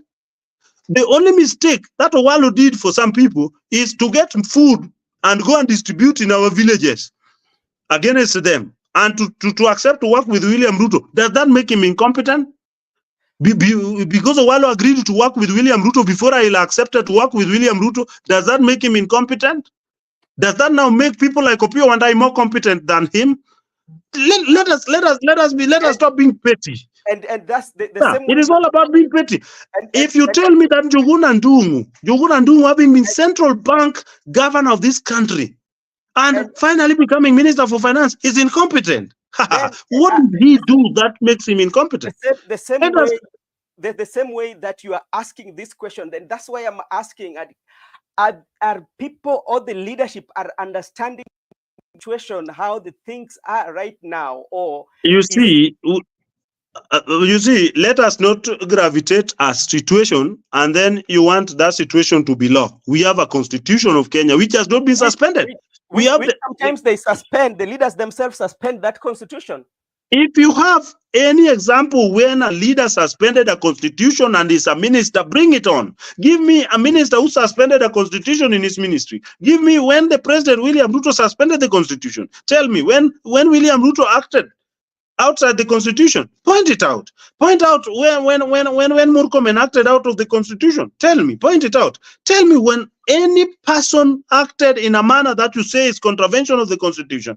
Put a point there. If this Oparanya, for example, who has been nominated, if there's a day he acted outside the constitution, tell me. Let me tell you, my friend, whatever is happening in this country is simply pettiness. And they make it very clear that Kindiki cannot be there because people were killed on the streets. Can you prove that anybody who was killed on the street was killed by police? And the police is independent body. How do you say police? For example, look at a small kid that was shot in Rongai. Yeah. What was the small kid doing next to people who were demonstrating? If the kid, you see, there's a principle in law, my brother, called exturpi causa non oritur actio, that one shall not benefit or a victim. You see, you cannot be a victim of your own action. If the small kid was on the street where there were people fighting police, you don't tell me that at the same time we cannot prove that the bullets are of the police. The president has addressed that. The president has said there were bullets. We have to find ballistic reports to confirm whether those were actually police bullets. Yeah. So you are telling me a small kid, when small, what kids were in school that time, or whichever the place the kids were, How can they be what was that kid doing there? You they see, can't even count. you cannot go and stand on a road, and then when you are hit by a vehicle, or which was driving at the right speed, then you want to blame the driver. You see, they are what we call conduct of the victim. For me, I don't want to defend anybody, neither do I want to say anything. If it is proved that Kithure Kindiki instructed some police officer to shoot some child, then that Kindiki will take responsibility. But how do you charge Kithure Kindiki for an action that has been taken by a police officer? And police, if it's police officer, let it be proved that this police officer shot this person. That police officer will take responsibility. How do you want to say, oh, somebody died because of a bullet? People die of bullets every day here. When some are killed by thugs, some are killed by goons. Are you telling me that if somebody is dead of a bullet wound, is obviously a bullet of the police? Because we have not proved that. There's a Mr. process of proving that. There, to me, there, when it comes to processes, especially the protest, especially the Kenyans who lost their life during the protest, the police will take full responsibility of it. Benson, can I tell you? Can I tell you something which also if we are concluding maybe? Yeah. First, the police have a responsibility of protecting demonstrators who are demonstrating legally. How does a demonstration become legal? Demonstration become legal when the organization going to conduct demonstration through their leadership presents to the police their information as to their demonstration. So when the police declared these demonstrations illegal, it is because of this basis. One, this is a movement of a people who are leaderless, formless, organizationless, and they are amorphous, meaning they did not have leadership to present any information to police. Can you show me, or these Gen Zs or whoever they are, show me any notice they sent to any police station, or which notice they sent to any, because they could not send any notice because they don't have leadership. So whatever was happening is in itself tantamount to an illegal demonstration because they did not notify the police procedurally. Because even you, organization which you lead, if you want to conduct demonstration, you write a letter to the police informing them. You are not requesting them, but you are informing them that we are going to conduct demonstration on this. We are going to be having processions on this road from here to here between this time and this time, taking this petition to this office. These are people who declared themselves leaderless.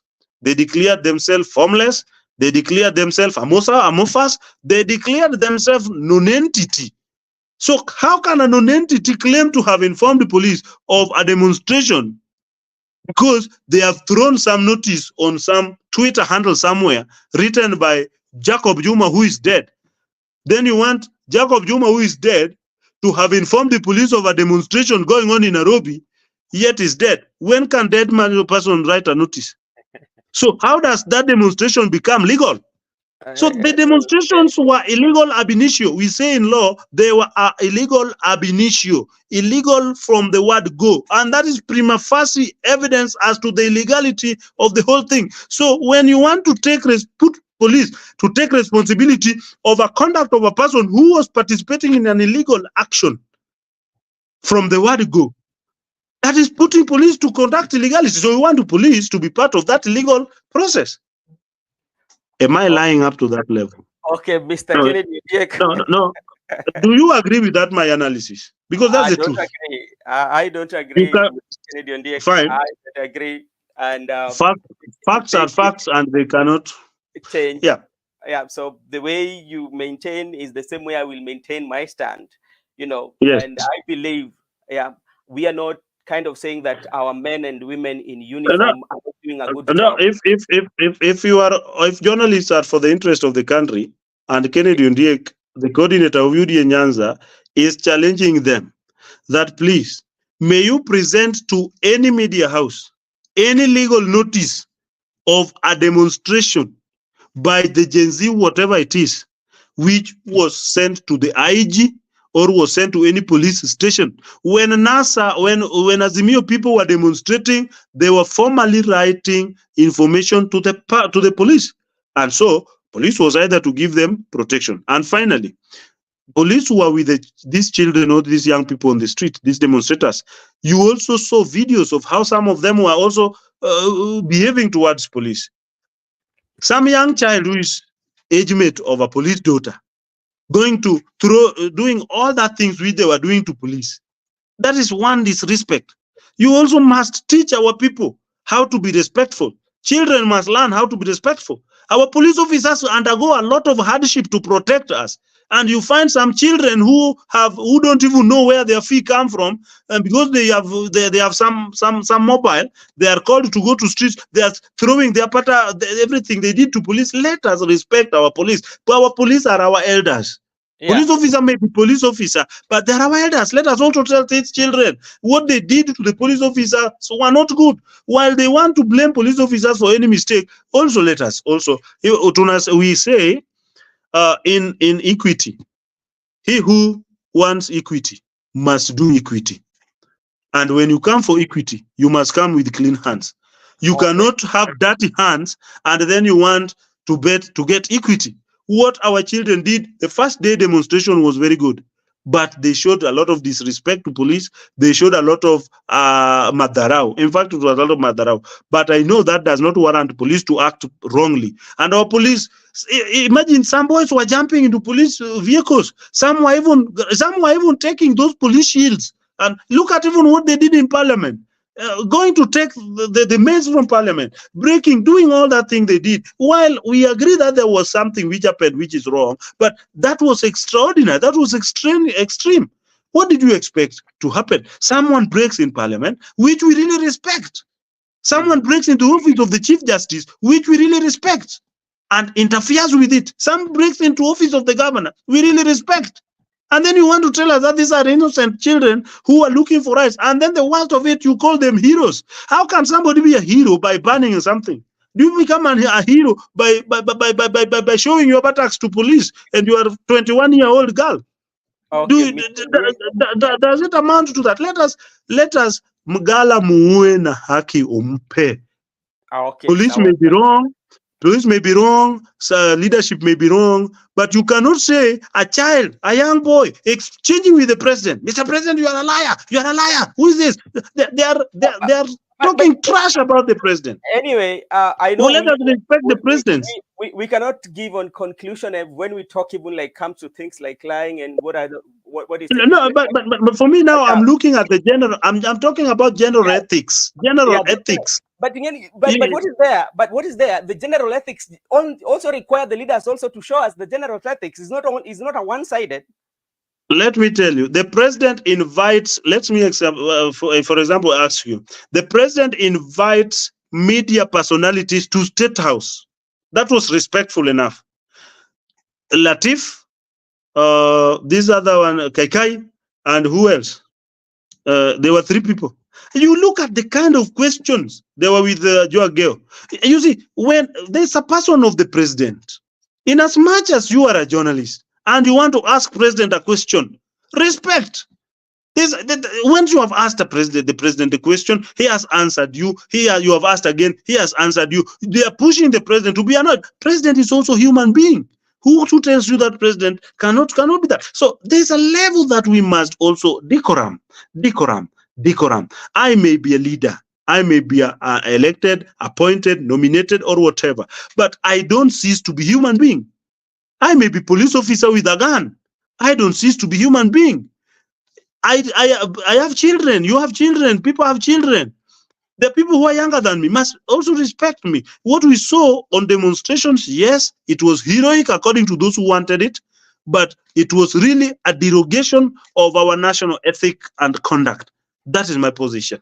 Okay, thank you so much, Mr. Kennedy Ondiek, for always coming on our show. If we have another day, another time when we want to discuss issues about our country, I will not fail to reach you out. And for our viewers out there, thank you so much for being here with us. Thank you so much again for your comments. We really appreciate you. If you are here for the very first time, please kindly subscribe to the channel. We will continue to bring leaders here to discuss the issues of our country. and everybody will have to give their own views depending on how they understand it. The whole process of us being here is to make a political process and to give views to our country, and we need to have a good country. As I said earlier, this country belongs to us. It belongs to us all. It doesn't belong only to the President Ruto. He belongs to me, it belongs to Mr. Ndiek, and it belongs to you, our viewers who are there. So it is upon ourselves to see on how we can make our country a better place than we found it. Thank you so much, Mr. Ndiek, and I say appreciate you so much for your time, and may God bless you, and may God bless our beautiful country of Kenya. Thank you.